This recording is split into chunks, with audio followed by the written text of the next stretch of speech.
Assalamualaikum dan hai guys, saya Arif Ismail dan selamat datang ke channel Mobile Jaya. Jadi hari ni kita ada sebuah phone, kalau kita tengok dari segi penoran dia, memang nampak menarik. Sebab dalam ni ada bateri yang besar, storage yang besar, ada fungsi kelis air dan harga dia pun nampak mampu milik. Dan phone saya nak review ni ialah phone rugged, yang mana korang boleh bayangkan lah dia ada banyak features yang tahan lasak menerusi Doogee S59 Pro. Apa yang best? Phone ni ada banyak certification tahan lasak macam Military Standard 810G, ada ketahanan air dan debu IP68, IP69K dan ada protection Corning Gorilla Glass dekat bahagian depan.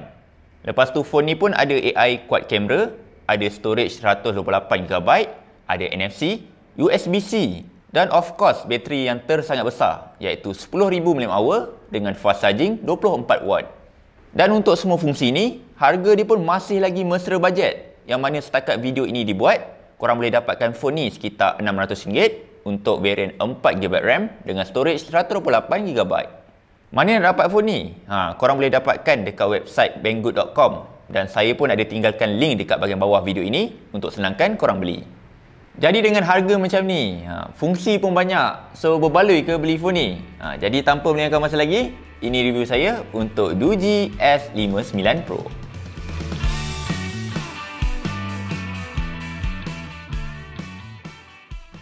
Bila cakap pasal phone rugged ni, benda yang beza sangat dengan phone biasa ialah dari segi design dia, yang memang obvious nampak tebal, berat dan ada material tahan lasak. Kalau tengok body phone ni, frame dia diperbuat daripada binaan aluminium yang memang solid. Lepas tu dekat bahagian belakang ni ada material berasaskan getah yang rasa grip. Dan dekat bahagian warna oranye ni, ia diperbuat daripada material plastik.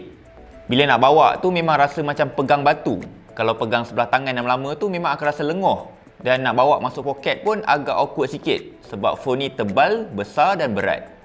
Tapi disebabkan design dan penggunaan material tahan lasak ni lah, phone ni ada Military Standard 810G, yang mana phone ni dia dah melepasi 10 ujian ketahanan macam getaran, hentakan, rendaman dan termasuk ujian penggunaan ketika suhu ekstrim. Tak cukup dengan tu, phone ni pun ada IP rating IP68 dengan IP69K yang boleh protect phone ni daripada semburan air tekanan tinggi daripada jarak yang dekat. Dan untuk sebuah phone rugged, phone ni pun ada digital toolkit tersendiri yang korang boleh guna fungsi kompas, sound meter, gradienter dan plumb bob untuk kegunaan mengukur. Untuk korang yang kaki travel, phone ni support banyak LTE band. So masa travel tu banyak SIM yang boleh guna dekat phone ni. Walaupun phone ni dijual dengan harga bajet, saya suka yang dia ada NFC. Sebab selalunya phone dengan harga macam ni jarang ada fungsi NFC ni. So dari segi button, dekat sebelah kanan phone ni ada volume button dengan power button. Dan dekat bawah ni ada fingerprint scanner yang mana agak lambat sikit nak unlock phone ni. Dekat sebelah kiri ada slot SIM hybrid yang mana korang boleh masukkan kad dual-SIM atau kad microSD dekat slot SIM kedua. Dan dekat bahagian bawah slot SIM ni ada butang shortcut yang mana korang boleh custom untuk aktifkan sesuatu fungsi atau buka sesuatu app. Dekat bahagian atas kalau buka getah ni ada sambungan earphone jack dan kat bahagian bawah ni kalau buka penutup bergetah ni korang akan nampak sambungan USB-C yang turut menyokong fungsi USB on the go. Untuk speaker, phone ni ada speaker mono 2W. Cuma kualiti dia sangat basic. Bass pun tak ada. Tapi bunyi dia memang betul-betul kuat. Dan kalau guna time outdoor tu, memang senang nak dengar bunyi dari speaker phone ni.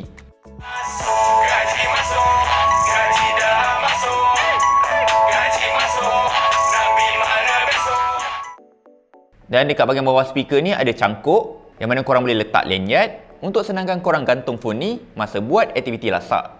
Untuk screen phone ni, dia guna panel IPS LCD bersaiz 5.71 inci dengan resolusi HD+, dan penggunaan nisbah moden 18:9. Untuk kualiti screen phone ni, surprisingly dia boleh bagi viewing angle yang sangat baik dan nak tengok bawah cahaya matahari pun tak jadi masalah sebab keterangan screen dia agak tinggi.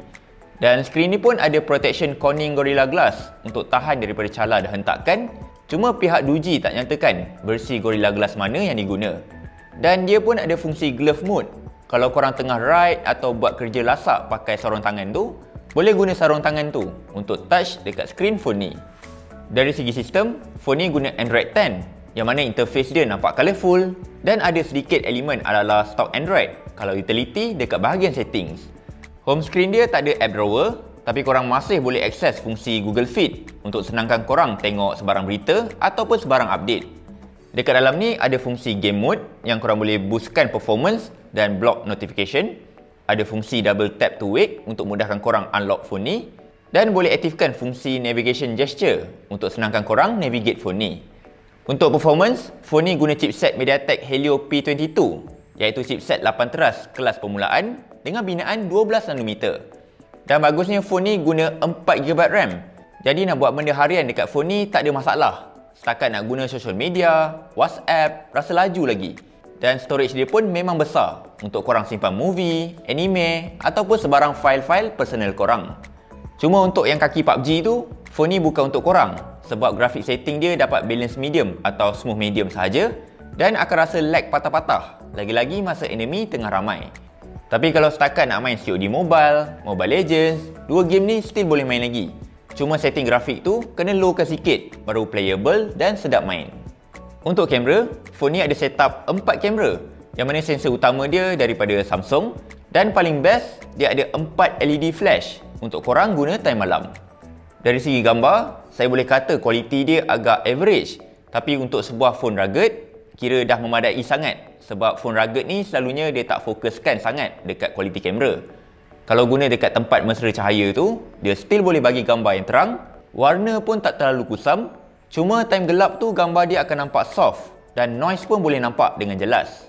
Untuk kamera ultra wide, kualiti dia akan jadi lagi rendah dengan penampakan noise yang ketara, tapi kamera ni sangat berguna sebab lagi senang nak ambil gambar landscape atau di tempat yang sempit. Untuk kamera depan, surprisingly gambar selfie dia agak decent, cuma kualiti dia agak soft sedikit. Tapi kalau setakat nak share dekat social media, still nampak cantik lagi. Dari segi rekaman video, phone ni boleh record sampai resolusi 1080p. Cuma dia tak ada sebarang fungsi stabilization. Jadi kalau rakam time berjalan tu, rakaman dia akan nampak bergegar. Okey, ini merupakan percubaan daripada kamera hadapan Doogee S59 Pro dan sekarang ni saya berada di sekitar Tokyo Street di Pavilion KL untuk mencuba kamera hadapan telefon ini. Kalau guna phone ni, memang tak risau langsung pasal bateri. Sebab kapasiti 10,050 mAh ni memang betul-betul tahan. Sampaikan berhari-hari tak charge pun masih boleh hidup lagi. Kalau korang guna secara casual, korang boleh dapat 3 hari penggunaan. Kalau korang guna dalam 4 hingga 5 jam screen on time sehari. Dan kalau guna untuk gaming berterusan, boleh dapat dalam 7 hingga 8 jam. So kalau korang yang suka push rank ML berjam-jam tu, memang seronok lah guna phone ni. Dan untuk masa charging dia, phone ni ada fast charging 24 watt. So dia ambil masa sekitar 3 jam setengah saja, yang mana agak impresif untuk charge bateri 10,050 mAh ni. Secara rumusannya, Doogee S59 Pro ni ialah sebuah phone yang ada banyak ciri-ciri tahan lasak dan dalam masa yang sama, dia ada banyak fungsi moden dan paling penting, harga yang dijual pun sangat menarik dan cukup mesra bajet. Cuma dua bahagian yang phone ni agak lemah sikit, iaitu dari segi gaming performance dan kamera dia agak average. So kalau korang utamakan dua benda ni, better cari smartphone biasa macam Redmi Note series. Tapi kalau korang memang tengah mencari phone yang tahan lasak, sesuai guna untuk harian dan ada bateri yang boleh tahan berhari-hari, inilah phone yang direka untuk korang dan korang boleh beli melalui link dekat bahagian bawah video ini. Jadi sekian sahaja daripada saya, Arif Ismail, untuk review Doogee S59 Pro pada kali ini. Jadi jangan lupa like, share dan subscribe sebab lepas ni kita akan ada review Galaxy Tab A 8.0 2019, iaitu tablet termurah daripada Samsung, dan review Galaxy S9 iaitu X flagship daripada tahun 2018 dengan speks yang baloi untuk harganya. Jadi bagi korang yang ada sebarang soalan ke cadangan ke, jangan segan silu untuk tinggalkan dekat bahagian komen di bahagian bawah ini. Sehingga kita berjumpa lagi di lain hari dan waktu. Assalamualaikum dan bye-bye.